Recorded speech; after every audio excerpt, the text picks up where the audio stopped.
Voici la capsule de la semaine BL Sport. Ici, on a Charles Giguère avec nous. On va couvrir aujourd'hui pas mal les différentes leurres pour la pêche hivernale verticale. Donc, qu'est-ce qu'on peut utiliser, Charles, puis comment?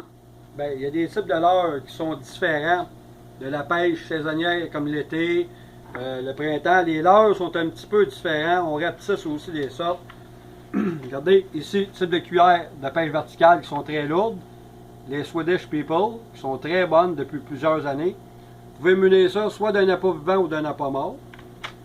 Vous avez le Jigging Rap de Rapala qui est encore aussi connu, qui est très efficace, avec plusieurs types de couleurs. Vous avez des leurres de plastique souple, in excess,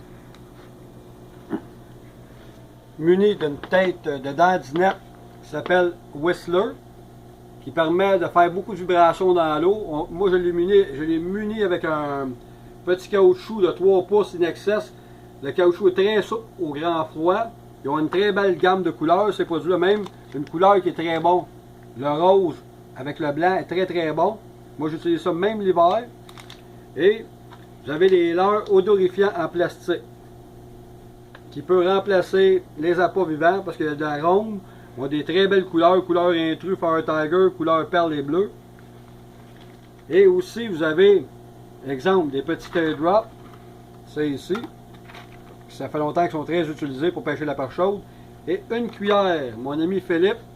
Une cuillère d'été, ça, Charles? Oui, c'est ça. J'ai vu que tu regardais ma cuillère tantôt d'une drôle d'air. Tu as dit, hop, avec quoi que je pêchais.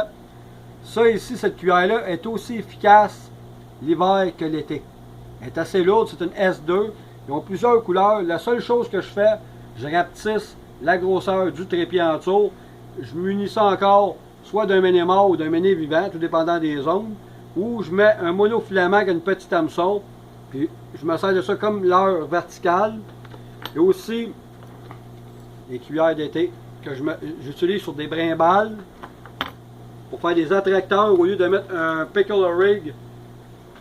Je munis une cuillère comme ça à des endroits que le courant est très léger. La cuillère est très lourde, c'est une manium. C'est très réfléchissant dans l'eau. Puis ça permet d'attirer l'attention du poisson vu que c'est brillant dans l'eau. Muni d'un monofilament ici avec une petite hameçon. Ah.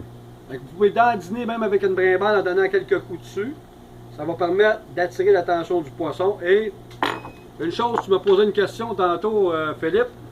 Sur les petits dessins que sur la canne à pêche ici, tu m'as posé une question. Oui, c'est quoi ça? Tu m'as demandé ça pourquoi. C'est pour les limites de grandeur pour le doré. OK. Regardez, les lois, il faut les suivre. Exemple de 37 cm jusqu'à 53. Il faut vraiment regarder les chartes. Puis, si vous n'êtes pas sûr, communiquez avec le ministère des Loisirs, Chasse et Pêche. Ils vont vous donner vraiment les règlements de chaque zone pour chaque espèce. C'est ma capsule de BL Sport de la semaine.